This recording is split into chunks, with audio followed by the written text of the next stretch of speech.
Assalamualaikum warahmatullahi wabarakatuh. Salam sejahtera untuk kita semuanya. Alhamdulillah pada kesempatan kali ini kita bisa bertatap muka dalam masa pengenalan lingkungan sekolah. Perkenalkan, nama saya Wawan Kuswanto SPD. Keseharian saya mengajar mata pelajaran IPA atau Ilmu Pengetahuan Alam. Anak-anakku kelas 7 yang saya cintai dan saya banggakan, saya ucapkan selamat belajar di SMP Negeri 1 Cilacap dan selamat kalian semuanya sudah diterima dan selamat belajar di SMP Negeri 1 Cilacap. Tetap semangat, tetap berprestasi dan tetap berkarakter. Pada kesempatan kali ini Bapak selaku urusan kurikulum di SMP Negeri 1 Cilacap akan memberikan paparan mengenai seluk-beluk kurikulum 2013 atau kurikulum SMP Negeri 1 Cilacap.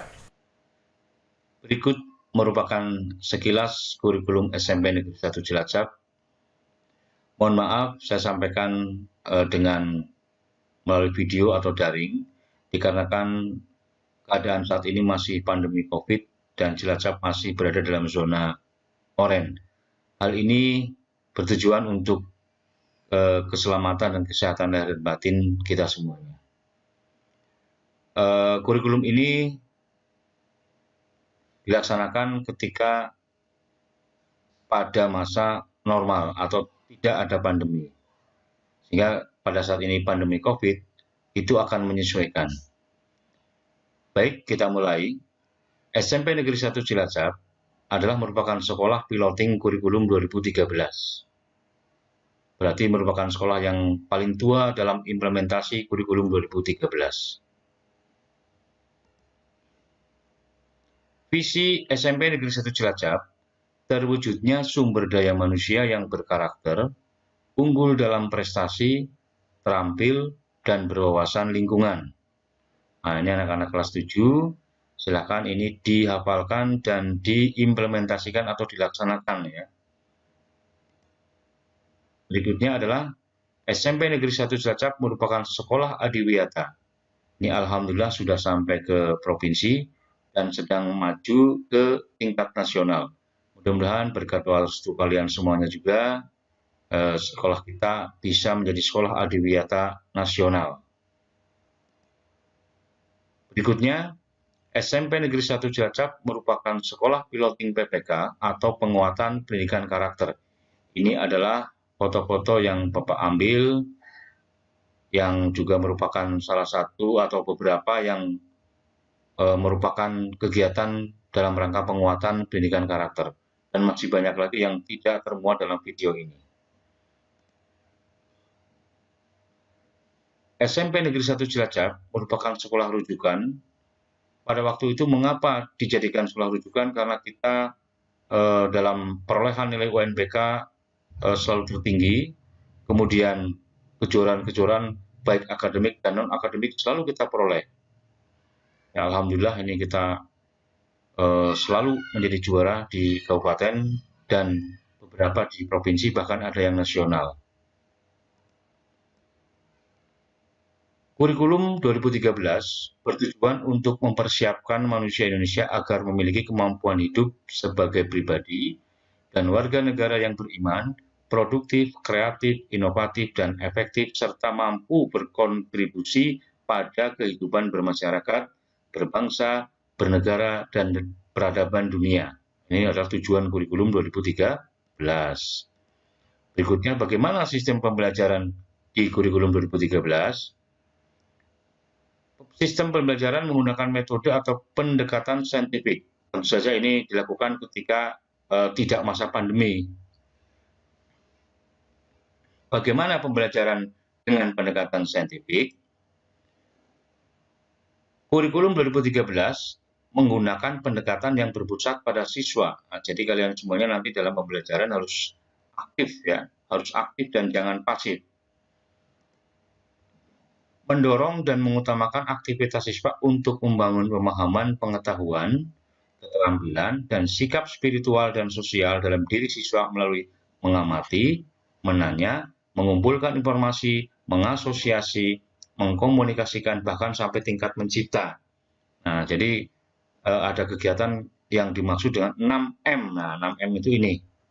Nanti dalam pembelajaran sehari-hari ya, tentu saja dalam masa mudah-mudahan COVID yang sudah berlalu gitu. Kita akan laksanakan ini. Berikutnya adalah struktur kurikulum SMP Negeri 1 Cilacap. Bagaimana struktur kurikulum di SMP Negeri 1 Cilacap? Kita lihat yang kelas 7, ya, sama ya dengan yang kelas 9. Pendidikan agama dan budi pekerti itu 3 jam pelajaran dalam 1 minggu, PPKN 3 jam, Bahasa Indonesia 6 jam, Matematika 5 jam, IPA 5 jam, IPS 4 jam, Bahasa Inggris 4 jam, dan seterusnya ya. Nah, bila kalian amati baik-baik, apa bedanya dengan di SD? Sebetulnya tidak ada bedanya, hanya di SMP dalam satu mata pelajaran ini ada satu guru. Nah, jadi kamu nanti akan setiap minggunya itu kamu diajar oleh guru yang berbeda-beda. Kalau di SD mungkin 3-4 guru saja, di SMP bisa sampai 12 guru plus 1 guru bimbingan konseling yang di sini tidak dimuat dalam struktur kurikulum. Nah, bisa dipahami ya anak-anak ya. Bapak lanjutkan. Berikutnya adalah kriteria ketuntasan minimal atau sering dikenal dengan istilah KKM. KKM merupakan kriteria pencapaian hasil belajar minimal siswa, baik pada aspek pengetahuan dan keterampilan. Jadi kalau misalkan secara sederhana kamu ulangan harian, kok nilai kamu masih di bawah KKM, berarti kamu wajib melaksanakan remedial. Diulangi lagi ya dengan materi yang sama tetapi dengan tingkat kesulitan soal yang mungkin berbeda tergantung pada guru masing-masing. Atau bisa juga dengan penugasan dan lain-lain. Berikutnya, KKM ditentukan oleh satuan pendidikan atau oleh sekolah berdasarkan pada standar kompetensi lulusan. Kemudian KKM ditentukan oleh 3 aspek. Yang pertama adalah dengan mempertimbangkan karakteristik siswa atau intek, kemudian kesulitan atau kompleksitas mata pelajaran, dan juga kondisi satuan pendidikan atau daya dukung, bisa sarpras atau sarana prasarana dan lain-lain. Jadi jangan heran kalau misalkan kriteria ketuntasan minimal atau sering dikenal dengan istilah KKM SMP Negeri 1 Cilacap di tahun pelajaran 2021-2022 merencanakan menggunakan KKM mono KKM atau 1 KKM diambil dari rata-rata semua mata pelajaran di jenjang kelas yang berbeda, dan hasilnya yaitu untuk kelas 7 KKM-nya adalah 80, kelas 8 80, dan kelas 9 81. Sebelum 2013 itu ada 3 sistem penilaian. Yang pertama adalah penilaian pengetahuan. Ya, penilaian pengetahuan ini proses pengumpulan dan pengolahan informasi untuk mengukur proses dan hasil pencapaian kompetensi siswa yang berupa kombinasi penugasan, proses kognitif, bisa mengingat, memahami, menerapkan, menganalisis, dan lain-lain. Kemudian bagaimana teknik-teknik dari penilaian pengetahuan? Ada tes tertulis, bisa penilaian harian, bisa berupa esai atau uraian, bisa juga pilihan ganda. PTS atau penilaian tengah semester, dan juga PAS, penilaian akhir semester. Ini masuk dalam kategori penilaian pengetahuan. Berikutnya tes lisan. Ini bisa juga diadakan tes lisan termasuk dalam penilaian pengetahuan. Selanjutnya adalah penugasan. Nah, ini penugasan yang diberikan oleh guru mata pelajaran kalian. Berikutnya adalah observasi atau pengamatan. Nah, dalam pengamatan ini guru bisa secara langsung mengamati kamu pada saat proses pembelajaran. Pada saat daring atau penugasan melalui belajar dari rumah pun bisa diamati. Misalkan kalian tidak mengumpulkan tugas yang sudah diberikan oleh guru pada saat daring atau melalui internet. Nah, ini juga nilainya berarti kurang maksimal. Itu adalah nilai observasi. Kalau tidak pandemi langsung misalkan tatap muka, pengamatannya berarti pada saat pembelajaran tatap muka. Selanjutnya adalah teknik yang kedua adalah penilaian keterampilan. Penilaian keterampilan ini bisa menggunakan praktik, produk, proyek, portofolio, ataupun teknik lainnya. Misalkan dalam mata pelajaran IPA, praktik bisa menggunakan mikroskop, atau praktik-praktik membuktikan konsep-konsep yang lain. Produk bisa misalkan mencangkok, membuat cangkokan, membuat model sel, dan lain sebagainya. Ini adalah penilaian keterampilan. Berikutnya adalah penilaian sikap. Yang terakhir ya, jadi ada 3 penilaian, tadi pengetahuan, keterampilan, dan sikap. Penilaian sikap ini merupakan kegiatan untuk mengetahui perilaku spiritual dan sosial peserta didik yang dapat diamati dalam kehidupan sehari-hari, baik di dalam maupun di luar kelas sebagai hasil pendidikan. Bila dalam keseharian tatap muka sebelum pandemi, ini bisa di dalam kelas, diamati langsung maupun di luar kelas. Nah, kalau sekarang masa pandemi, penilaian sikap bisa diamati ketika kamu di WA, bahasa yang digunakan, karakternya bagus atau tidak, terus sikap mengumpulkan tugas atau tidak, dan lain sebagainya. Ini juga bisa pada saat masa pandemi saat ini. Kemudian berikutnya, teknik penilaian sikap itu seperti apa? Bisa menggunakan observasi atau jurnal kegiatan, bisa menggunakan penilaian diri, jadi menilai diri sendiri, bisa juga dengan penilaian antar teman, jadi teman yang menilai teman yang lain. Tentu saja ini ketika masa tidak pandemi ya yang ini, karena saat ini kan kita harus tetap physical distance, ya, menghindari kerumunan dan lain-lain. Dan penilaian antar teman, penilaian sikap ini dinyatakan nilainya kalau tadi penilaian pengetahuan menggunakan angka puluhan, misalkan dari 10 sampai 100, sama juga dengan keterampilan. Kalau penilaian sikap ini dinyatakan secara kualitatif. Misalkan nilainya A berarti sikapnya sangat baik, B baik, C cukup, D kurang. Nah, seperti itu bisa dipahami ya. Nanti kalau misalkan di dalam rapot kamu nilai pengetahuan IPA 76, keterampilan 80, kemudian sikap A, berarti sikap kamu menurut observasi guru kamu adalah sangat baik. Bapak lanjutkan. Nah, sekarang mari kita diskusikan atau kita pelajari bagaimana kenaikan kelas di SMP Negeri 1 Cilacap. Yang pertama, siswa mengikuti seluruh kegiatan pembelajaran. 2. Ketika kehadiran siswa tanpa keterangan atau alfa dalam proses pembelajaran di kelas maksimal 5% dari jumlah hari belajar efektif dalam 1 tahun. Kalau dihitung ini sekitar 13-14 hari. Jika kalian tidak masuk tanpa keterangan, maka kalian dinyatakan tidak naik kelas. Yang ketiga, nilai sikap untuk setiap mata pelajaran sekurang-kurangnya baik atau B. Hati-hati nih ya, sikap kalian memang betul-betul harus baik.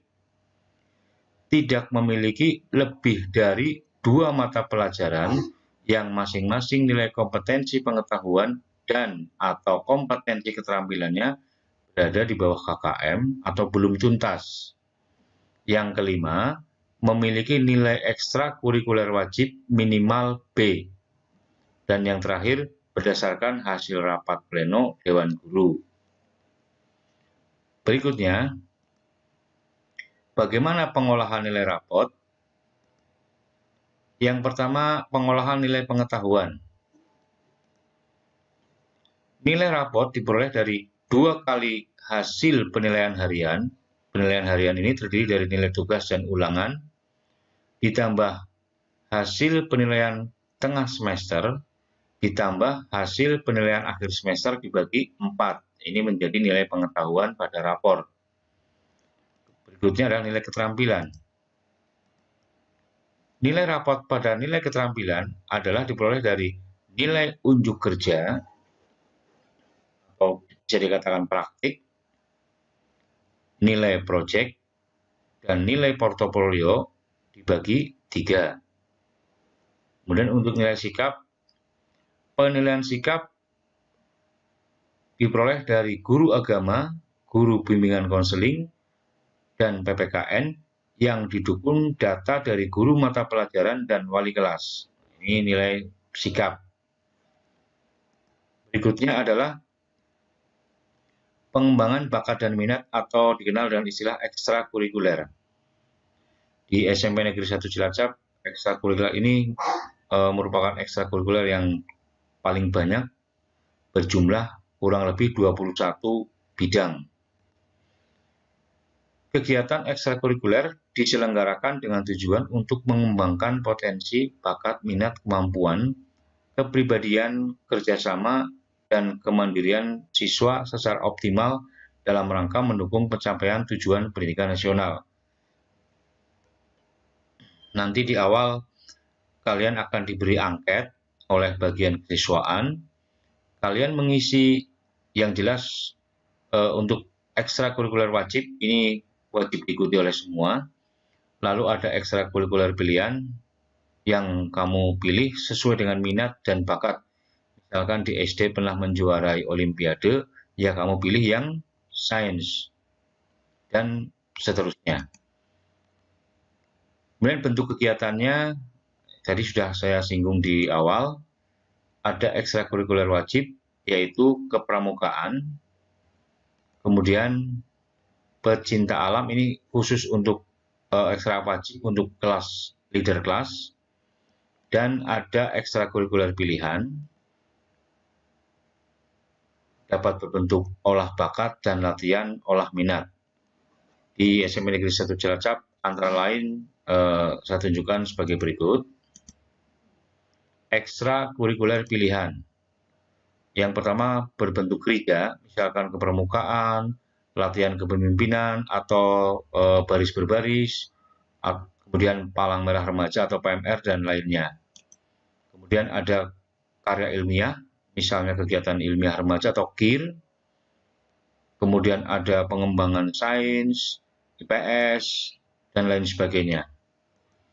Kemudian latihan olah bakat, latihan olah minat, misalkan pengembangan bakat olahraga, ada basket, sepak bola, bela diri, dan lain sebagainya. Kemudian seni budaya ada musik, tari, lukis, dan lain sebagainya. Ada jurnalistik. Berikutnya adalah yang bersifat keagamaan, ada baca tulis Al-Quran, tilawah, dan lain sebagainya, yang nanti akan dibagikan list atau daftarnya oleh bagian kesiswaan. Ini adalah contoh beberapa kegiatan ekstrakurikuler yang bisa kamu ikuti di SMP Negeri 1 Cilacap. Ini adalah baca tulis Quran, kemudian ada tari, kemudian ada juga yang seni rupa, drum band, dan kegiatan yang lainnya. Ini masih tari, kemudian kepramukaan, ini olimpiade sains, ini PMR. Berikutnya, ini adalah bela diri, yang ini adalah English Club. Jadi kamu bisa ikut ekskul English Club. Ini cipta sastra atau cipta puisi, dan yang ini adalah sepak bola. Nah, ini bisa kalian ikuti kalau kalian ingin seperti Bambang Pamungkas atau seperti Cristiano Ronaldo, ya. Ini adalah bidang musik, ini adalah paduan suara. Ini adalah pada waktu lomba tingkat nasional kita berhasil menjuarai dulu di Magelang ini. Yang ini adalah ekskul jurnalistik yang sedang dipandu oleh seorang jurnalis senior, ya. Dan ini adalah sains, berbentuk sains atau KIR. Bisa kamu ikuti juga.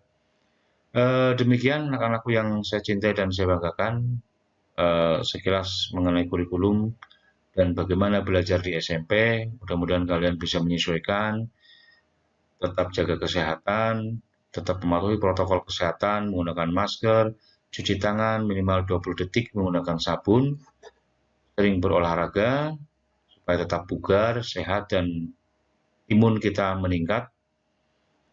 Tetap bersabar dan berdoa. Terima kasih, sampai berjumpa lagi. Wassalamualaikum